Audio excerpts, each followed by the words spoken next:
Alors ici, le message est clair. On a quelqu'un qui vit de plus en plus mal votre éloignement, votre distance, votre silence entre vous. On a quelqu'un par fierté qui ne revient pas, qui attend peut-être que tu reviennes vers lui ou elle. Mais on a quelqu'un qui subit un peu cet éloignement, mais dont, voilà, des difficultés à revenir vers toi par fierté, parce qu'elle s'attend peut-être que ça soit toi qui le fasse. Mais là, elle s'impose, voilà, une situation dans laquelle elle est en souffrance, parce que tu lui manques, parce qu'il y a cet éloignement. On va aller regarder un petit peu plus précisément ce message. Je te laisse mettre en commentaire éloignement pour manifester et attirer ce message. Et qu'est-ce qu'on me dit ici? Pourquoi cette personne ne revient pas? Pourquoi elle ressent autant de souffrance? Pourquoi elle ressent cette distance entre vous? Est-ce que tu es en train de passer à autre chose? Ouais. Vous étiez dans une relation fuis-moi je te suis-moi je te fuis. Donc ça correspond très bien à cette coupe. Hein. Ça veut dire que là, peut-être que tu es en train de le fuir. Hein, que tu es en train de lâcher prise. Hein. Ce sont des messages qui reviennent souvent dans mes vidéos, mais qui sont là, qui sont réels. Ce sont les énergies du moment, en tout cas au moment où je tourne. Voilà, vous étiez dans quelque chose d'assez toxique, d'assez évitant. Toi, tu lui as beaucoup couru après et lui était dans la fuite. Et là, c'est l'inverse. Tu as réussi à retourner la situation.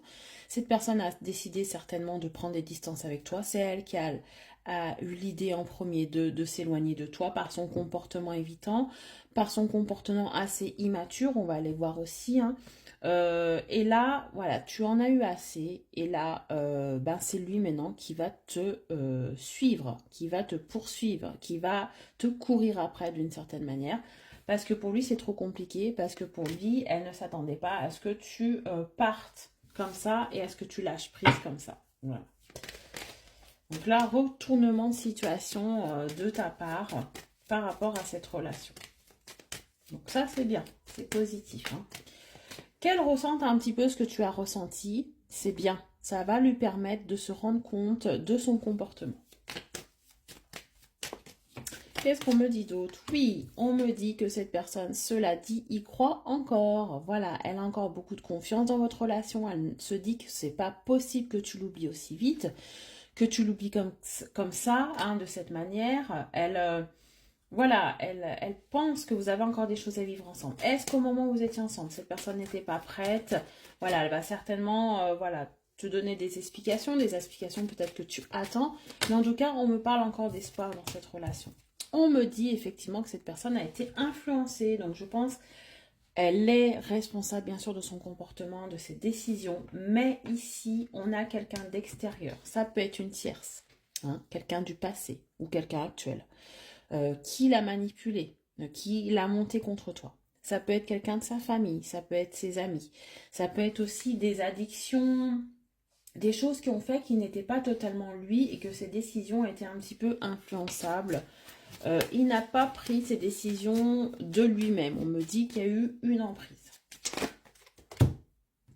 Cette personne a demandé de l'aide autour d'elle parce qu'elle s'est rendue compte de cette emprise. Je pense que ton éloignement, ton comportement, ça a déclenché chez lui comme un électrochoc. Elle s'est demandé, elle est allée demander peut-être un avis, peut-être extérieur, euh, pour se rendre compte un petit peu si c'était normal.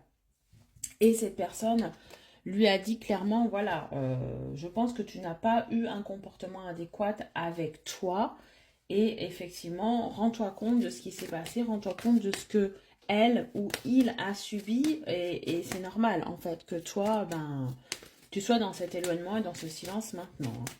En tout cas, cette personne est allée demander de l'aide, qu'on l'aide, ou peut-être est allée se renseigner autour de toi, hein, dans ta famille, dans tes amis, pour savoir un petit peu ce que tu devenais et ce qu'il fallait qu'il fasse. Cette personne aussi se rend compte que vous êtes fait l'un pour l'autre. Il y a cette idée d'âme sœur. Est-ce que c'est trop tard pour toi? Tu me mettras en commentaire. Mais là, voilà. Elle se rend compte que vous êtes fait un petit peu l'un pour l'autre.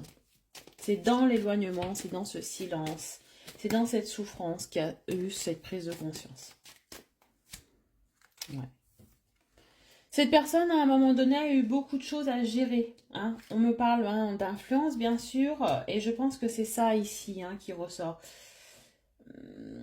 On a l'impression qu'elle n'était pas seule à prendre des décisions. Hein, je répète les choses, mais il y avait beaucoup de... Voilà, de choses qui parasitaient. Hein. Peut-être des problèmes personnels. Hein. On me parlait d'addiction tout à l'heure, c'est peut-être ça aussi. Elle avait peut-être des addictions, des choses qui faisaient qu'elle n'était pas totalement elle-même et qu'elle n'arrivait pas à tout gérer et que malheureusement, ben, elle a sacrifié un petit peu votre relation. Allez, qu'est-ce qu'on me dit d'autre? Ouais. Cette personne ressent encore beaucoup d'attirance pour toi. Elle revit souvent vos rencontres, vos moments passés ensemble. Ouais, elle est consciente aussi de son immaturité. Hein, d'accord, de son immaturité. Mais je pense qu'elle souffre beaucoup de confiance en elle aussi. Confiance en elle, confiance aux autres. Et c'est pour ça qu'elle a été autant influençable et que voilà, elle n'a pas choisi, elle n'a pas pris la bonne décision. Elle s'en rend compte. Elle en souffre, hein. Elle aimerait se faire pardonner. Elle te surveille, elle pense à toi. Elle essaye aussi, par la pensée, de t'envoyer des messages. Peut-être aussi qu'elle te bloque, elle te débloque. Elle essaye de, voilà, de te donner des petits signes pour que tu réagisses. Hein. En tout cas, on me parle quand même d'évolution. Si tu acceptes ça, il y a quelque chose qui se débloque à ce niveau-là. Voilà, je te souhaite une bonne journée. À bientôt.